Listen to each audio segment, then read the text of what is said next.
Doctor صاحبہ یہ 60 دن کے اندر نیگوسیشنز ہونے تھے دوبارہ، ابھی نیگوسیشنز ایز سچ کچھ شیپ اپ ہوتے ہی نظر نہیں آ رہے بٹوین ایران اینڈ امریکہ. آپ کے خیال میں اسی طرح کام چلتا رہے گا اور یہ 60 دن کا جو ٹائم سپین ہے یہ مزید سٹریچ کرے گا، یا کوئی چیزیں شیپ اپ ہو سکتی ہے، یا جو ایران ہے وہ کوئی بلیک میلنگ ٹیکٹکس تو نہیں کر رہا when it comes to like امریکہ کہ ساری سچویشن کو سٹریچ کرنا چاہ رہا ہو سپٹمبر تک؟ سمجھ میں آ رہا ہے کہ یہ پرسیپشن کیسے آیا کہ ایران سٹریچ کرنا چاہ رہا ہو، کیونکہ جو وائلیشن آف سیز فائر ہے وہ تو دوسری طرف سے ہو رہا ہے، اور جہاں تک نیگوسیشنز کا تعلق ہے وہ تو ابھی بھی ہو رہی ہیں اور میڈیٹرز بھی ایکٹیو ہیں. تو جو ایران کے انٹیریئر منسٹر ہیں اور جو پاکستان کے انٹیریئر منسٹر ہیں، دونوں کی بہت کریٹیکل ملاقات ہوئی ہے، اور اس کانورسیشنز ظاہر ہے ڈیل کے اراؤنڈ ہی فنکشن کر رہی ہیں. جو سب سے بڑی مشکل ہے یا جو آؤٹ لائر ہے اس پوری کانورسیشن میں، یا پوری سمجھے جو آپ نے کہا 7 دن سے ایک گومگو کی جو حالت ہے نا کہ جی ہو رہا ہے ڈیل کہ نہیں ہو رہا ہے، پریزیڈنٹ ٹرمپ ایک سٹیٹمنٹ دیتے ہیں، پھر کچھ اور باتیں ہوتی ہیں، پھر ایک ہارش سٹیٹمنٹ ایران کی طرف سے آتا ہے. لیکن جو اگر آپ اس کو پوری سچویشن کو سمپلیفائی کریں تو آپ کو بالکل واضح طور پر ایک بات سمجھ میں آتی ہے، ایران میں بھی پولیٹیکل ول ہے ڈیل کی طرف جانے کے لیے، اور امریکہ میں بھی وہ پولیٹیکل ول موجود ہے. لیکن جو سپوائلر ہے اس وقت وہ آپ کو حاوی نظر آتا ہے امریکہ کے اوپر بھی اور میڈیٹرز کی ایفرٹس کے اوپر بھی. کیونکہ ایک دن پہلے جس پہ ہماری میڈیا نے بھی بہت ٹکرز چلائے کہ جی پریزیڈنٹ ٹرمپ اور پرائم منسٹر نیتن یاہو کے بیچ میں بڑی سخت گفتگو ہوئی ہے، اور وہ جملے بھی میں نے اور آپ نے دیکھے، لیکن اس کے نتیجے میں کیا ہوا؟ اس کے نتیجے میں یہ ہوا کہ رائٹ نیکسٹ ڈے انہوں نے، مطلب بات یہاں تک ہو رہی تھی کہ دستے واپس بلائے جا رہے ہیں، سیز فائر ہو رہا ہے، حزب اللہ سے گفتگو ہو رہی ہے. رائٹ نیکسٹ ڈے انہوں نے پھر پینیٹریٹنگ حملے کیے لیبنان پہ، اور اس کے ساتھ ساتھ غزہ پہ بھی بہت ٹاکسک حملے کیے. ان سم ویز اس وقت ہے، اور جو ان کی رائٹسٹ پارٹی ہے اسرائیل میں، انہوں نے ایک بڑا سخت سٹیٹمنٹ دیا. انہوں نے کہا اٹس ٹائم کہ ہم امریکہ کی بات سننا بند کریں. اچھا، تو ان سم ویز جو پریزیڈنٹ ٹرمپ کا سٹیچر ہے اور جو پریزیڈنٹ ٹرمپ کی بات ہے وہ تو ہوا میں اڑا دی گئی نا. اور پھر اس سے زیادہ مشکل سچویشن اس لیے نظر آتی ہے کہ پریزیڈنٹ ٹرمپ کی جو گفتگو ہے، جو وہ انٹرویوز دے رہے ہیں، اس میں ایک کمپلیٹ ڈسکنیکٹ نظر آتا ہے فرام دا گراؤنڈ ریالٹی. اسرائیل کو نہیں ریسٹرین کر پا رہے وہ. اچھا، اور اس کی وجہ سے ایسا لگتا ہے کہ پہلے ہم سمجھتے تھے کہ enrichment of uranium major issue ہے، پھر شاید strait of Hormuz major issue ہے. اس وقت جو ایران سے بات آئی ہے، جس کو آپ شاید بلیک میلنگ کہہ رہے ہیں، لیکن میں سمجھتی ہوں کہ that has been on the table بہت پہلے سے. اور انہوں نے یہ کہا تھا کہ جنگ بندی اور سیز فائر کا مطلب ہے آن آل فرنٹس انکلوڈنگ لیبنان. جو دوبارہ صورتحال خراب ہوئی ہے وہ اسی وجہ سے ہوئی ہے کہ لیبنان میں اسرائیل کی انکرشنز نہ صرف یہ کہ بڑھ گئی تھیں، بلکہ سمجھے کہ 2022 کے بعد انہوں نے اتنی ڈیپ پینیٹریشن دوبارہ کی تھی لیبنان میں، اور فورٹ پر جا کر اپنا جھنڈا لہرایا تھا.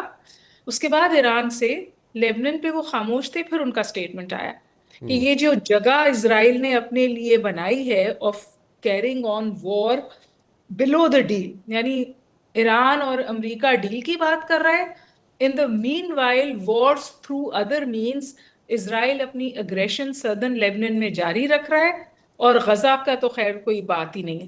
پھر پریزیڈنٹ ٹرمپ بھی کبھی ابراہیم ایکارڈز لے آتے ہیں بیچ میں، کبھی انرچمنٹ آف یورینیم لے آتے ہیں، پھر کبھی ہرمز لے آتے ہیں. پھر جب ایران کی طرف سے ایک سخت سٹیٹمنٹ آیا تو آپ کو ایسا بھی لگا کہ انہوں نے بیک آف کیا، کوشش کی اسرائیل کو ریسٹرین کرنے کی، but the elephant in the room is the spoiler. وہ ریسٹرین نہیں ہو رہا، اور کیونکہ وہ ریسٹرین نہیں ہو رہا تو ظاہر ہے کہ ایران کی طرف سے اب ٹرسٹ ڈیفیسٹ کا تو فیکٹر تھا ہی، لیکن اس وقت تو یہ ایکٹیو وائلیشن ہے نا جی. تو وہ پھر ڈاکٹر صاحبہ اس کے بعد مند العرب کی بھی دھمکی دے رہے ہیں. جی، تو ڈاکٹر صاحبہ ٹھیک ہے، اس پہ بھی بات کر لیتے ہیں، لیکن ابھی جو پھر سچویشن کو ذرا تھوڑا سا اگر ہم سم اپ کریں تو بیسیکلی تو یہ بات ہوئی نا جی کہ اسپوائلر جو ہے وہ حاوی ہو گیا، رائٹسٹ پارٹی جو ہے جو اسرائیل کے اندر ہے وہ حاوی ہو گئے، اور یہ باقی جو سب کچھ چل رہا ہے چاہے ایران ہو چاہے امریکہ ہو،